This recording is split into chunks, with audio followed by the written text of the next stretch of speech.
ఈ పవిత్రమైన ధనుర్మాసంలో ఈ స్త్రీ సూక్తాలను పురుష సూక్తాలని మనం తెలుసుకునే ప్రయత్నం చేద్దాం.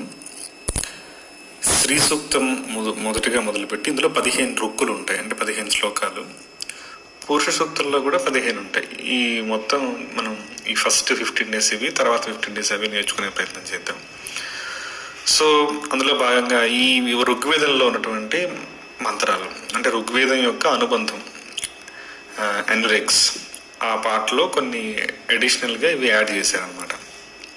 ఇది ఋషి ప్రోక్తం, అంటే ఎవరు అది భగవంతుడి ద్వారా డైరెక్ట్గా ఒక మెసేజ్ తీసుకొని అలా వాళ్ళకి ధ్యానంలో కనిపించినటువంటి స్వరూపాన్ని వర్ణించి వాళ్ళంతా అవి వచ్చినవే తప్ప ఒకళ్ళు రాసినవి కావు.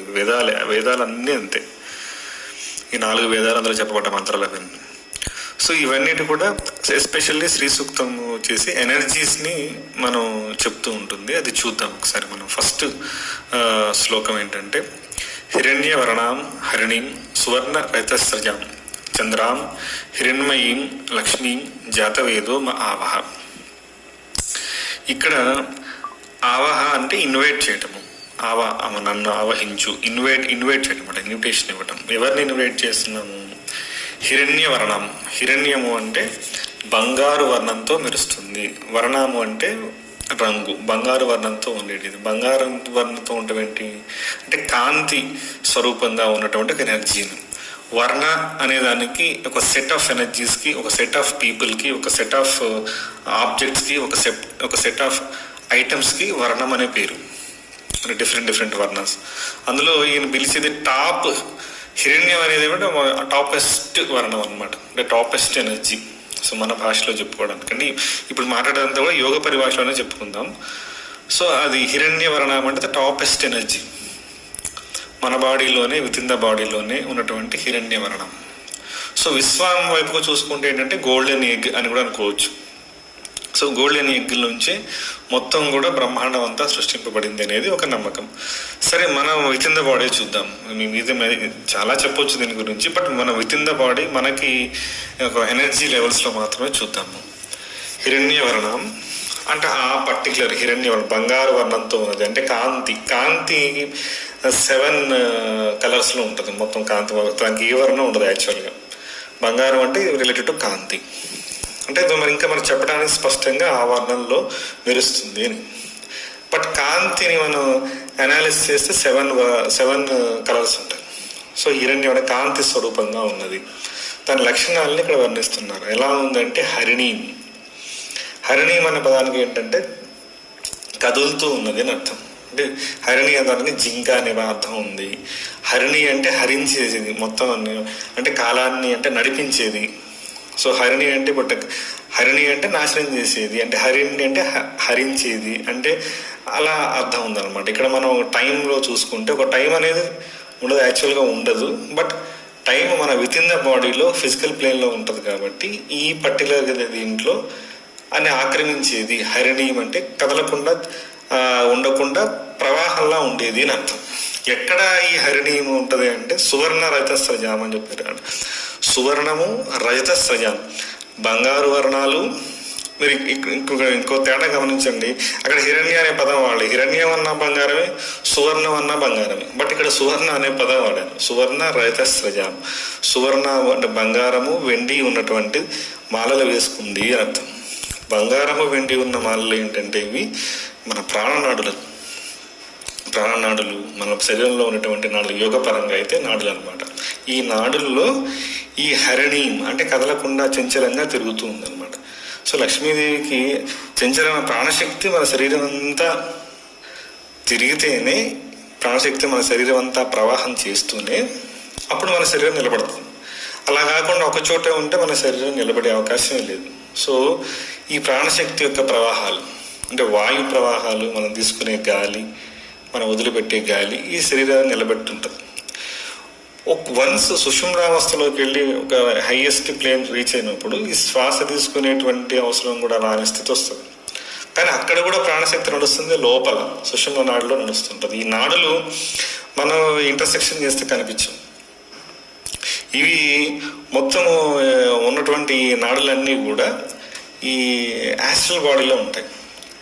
ఆస్ట్రల్ బాడీ మన బాడీ పైన ప్రభావం చేస్తూ ఉంటుంది. ఈ బాడీ అనేది ఈ సంబంధించిన మనం వాట్ ఎవర్ వేరే ఫీమేల్లో ఉన్నా, మేల్లో ఉన్నా, లేదా జంతువులు ఉన్నా, ఎక్కడ ఉన్నా సరే, ఏ స్థితిలో ఉన్నా కానీ మనకి ఇవ్వబడిన బాడీ ఏంటంటే అది వెహికల్, జస్ట్ ఒక వాహకంగా ఉండేటువంటి ఒక వస్తువు, ఫిజికల్ వస్తువు అంతే. వాటిని నడిపించేటటువంటి క్రమం లోపలైతే ఉందో ఈ సోల్కే ఉంటుంది. ఆ సోల్ మళ్ళీ డిఫరెంట్ లెవెల్స్ తన ఎనర్జీస్ని ఇస్తూ బాడీ నడిపిస్తూ ఉంటుంది. ఇక్కడ ఉన్న సాధకుడు దీంట్లో లోతుగా ఉన్న పోర్షన్ ఏంటంటే మన ఈ ఆత్మతత్వంలోనే ఒక 2 ఐటమ్స్ ఉన్నాయి. ఒకటి దీన్ని భగవద్గీతలో పరమాత్మ ఆత్మ అని, లేకపోతే జీవుడు ఆత్మ పరమాత్మ అని, ఒకే వస్తువు ఒకే ఎనర్జీ డిఫరెంట్ ఒక చోటగా డిఫరెంట్ ఫామ్స్లో డిఫరెంట్గా మనకి ఎక్స్పీరియన్స్ అవుతుంటుంది. అది మన ప్రజ్ఞ పెరిగే కొద్దీ దాని యొక్క ఎక్స్పీరియన్స్ మనకి అనుభూతి అవుతూ ఉంటుంది. సో ఇక్కడ ఉండేటువంటి ఈ ప్రేయర్లో మనం చేసేది ఏంటంటే ఆ అల్టిమేట్ ఏదైతే ఎనర్జీ ఉందో, అల్టిమేట్గా ఏదైతే కదలని స్థితి ఆ స్థితిలో ఉన్నదో ఆ స్టేట్ని మనం ఇన్వైట్ చేస్తున్నాం మన కాన్షియస్నెస్కి. మన లిమిటెడ్ మనోజ్ అనేటువంటి లిమిటెడ్ కాన్షియస్నెస్కి ఈ బర్త్కి, ఈ పర్టికులర్ టైంకి, ఈ పర్టికులర్ ప్లేస్కి ఈ పర్టికులర్ నాలెడ్జ్ నాకు ఇవ్వబడింది. బట్ అల్టిమేట్ నాలెడ్జ్ నేను రీచ్ అవ్వాలంటే ఆ అల్టిమేట్ నాలెడ్జ్గా ఉన్నటువంటి ఆ తత్వాన్నే నేను స్మరించాలి. యాజ్ పర్ మనకేంటి, మనం ఏనైతే స్మరిస్తామో దానిగా మారతాం. సో ఆ పర్టికులర్ తత్వాన్ని నేను పిలుస్తున్నాను. ఏ సాధకుల ఎవరైనా సరే సమ్ XYZ ఆ కాన్షియస్నెస్లో ఉన్నాము మనం అంతే.